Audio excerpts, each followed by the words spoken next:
to Renfro, and the national championship goes to the Clemson Tigers and that man right there, Dabo Swinney. He joins us now live on SportsCenter. And Coach, I never like to make guests wait, but the fact that you actually got to sit down there in a quiet place is the first chance you've had since the moment the confetti drops. And as you sat there, and I didn't bug you, and you take a deep breath and you think, what are you thinking? Oh, man. Just a special moment. I'm thinking it sure was nice to have like a minute to just sit here. I'm just thinking that, only God can do something like this. I mean, I just be honest with you. I'm just so humbled by, what has transpired. And I'm so thankful for our players, their heart, their belief, their work ethic, their commitment, the leadership of this team, this senior group, unbelievable. Their will to win. The theme of this whole playoff thing was chasing greatness, and you saw greatness out there tonight.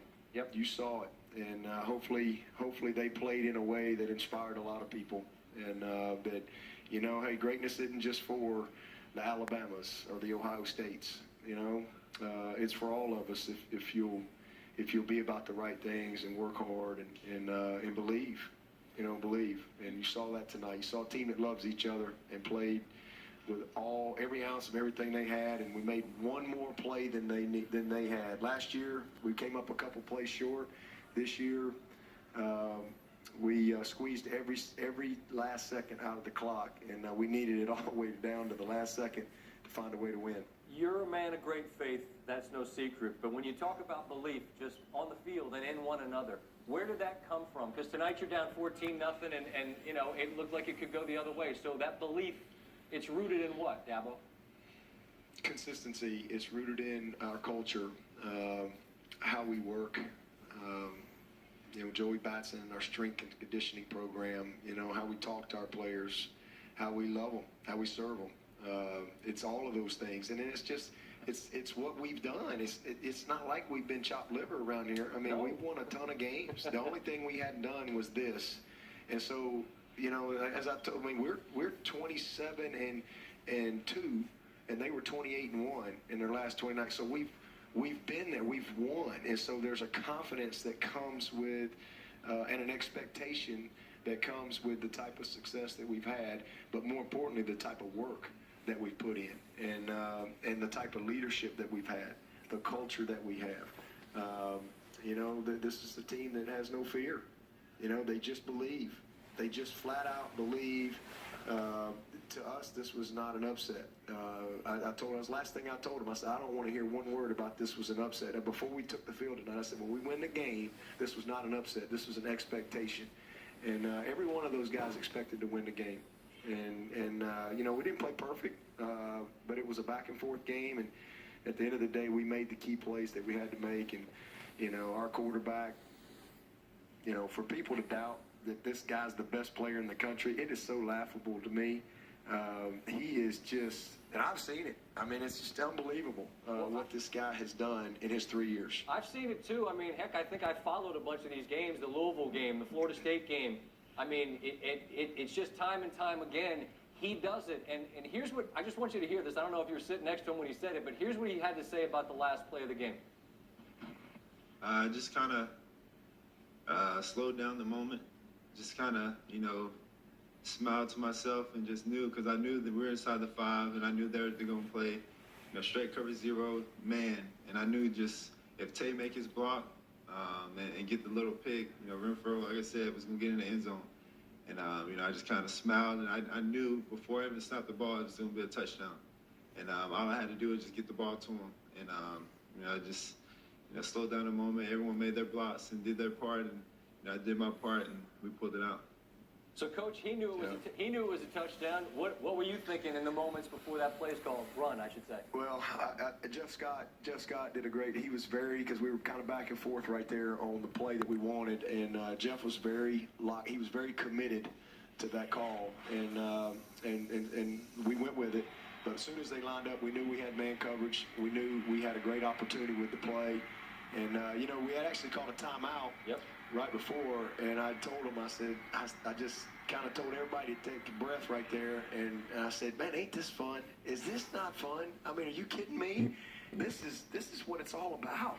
And they just all smiled, and you know, we were going to try to win, and we were going to try to win the game. And we would have kicked the field goal had we not been able to make that play. We'd have gone in overtime, but. You know, our mentality was, hey, let's don't settle for a field goal. Let's go win the game. Let's put it in number 4's hands and let him make the decision. Now he used the word. I heard him say it. He said pick. Now, is that a pick or a rub, Coach? Oh, it's a rub. It's a rub play. That's what we call it. Yeah, it's a rub play. So. You had a great line before this before the final, and I'm paraphrasing it. Something about I got a king high flush. I hope he don't have the ace. You had the ace, and you had the ace, and he was number 4. You get the ball back with 2 minutes left, and I know it's fun, but it's got to be tense. What goes through your mind? I assume the movies you've already seen before. Louisville, Florida State. He's done it. He can do it again. Yeah. Well, I mean, that's what we prepare for. We practice. You know, it's just when this is what you do. I know when you're a fan and you're watching it, you're just can't breathe, but to be honest with you, that's when we're at our best as coaches and as players, you know, because that's just what we do. And when you got a guy like number 4 and you got those guys outside, I mean, you know, Dion and Tay and Leggett, Mike, the plays that they made, you know, it's just no panic. You know, we work that all the time, and let's go make the plays. We're 4 down territory. Hey, we got 2 timeouts. We got forever, and we need a field goal to tie it, a touchdown to win it. And so we just talk about the situation, and we go to work and stay locked into the moment. Last thing, you say a lot. I talk for a living, but you say a lot of things that I think that's really good. Let the light that shines in you be brighter than the light that shines. You tell my wife that. Okay, well, I hope she's not listening, but just tell her I said it. Let the light that shines in you be brighter than the light that shines on you. Now that you guys have done this, how do you continue to let the light that shines in you and your program be brighter than the light that shines on the national champions? Stay humble, stay hungry, give God the glory. You know, again, this isn't anything that I did or even these players. This was God working through us, and you know, that's the bottom line. That's the bottom line, is stay humble, stay hungry. This isn't our final destination. This is a great moment, and we're going to celebrate this moment. But on Thursday, I got my first team meeting with the 2017 team. And, you know, all I can tell you is the best is yet to come for Clemson. This is just part of our journey. It was the next step for us. It was the thing we hadn't done. But hopefully this will be like everything else in our program. Once we did it once, we've done it again, and hopefully, you know, again, before they put me out to pasture, we can do it a few more times. Dabo, if there's something better than beating Alabama with 1 second on the clock to win a national title, then I will sign up to watch it, my man. And I just hope I do the show that follows it, because I'll get a gigantic rating. So good luck. Enjoy tonight. Congratulations, and I appreciate your time. Thank you. Yes, indeed. Dabo Swinney, head coach of the Clemson Tigers. They get to hold on to the national championship trophy presented by Dr. Pepper. Deshaun Watson, when we continue on SportsCenter.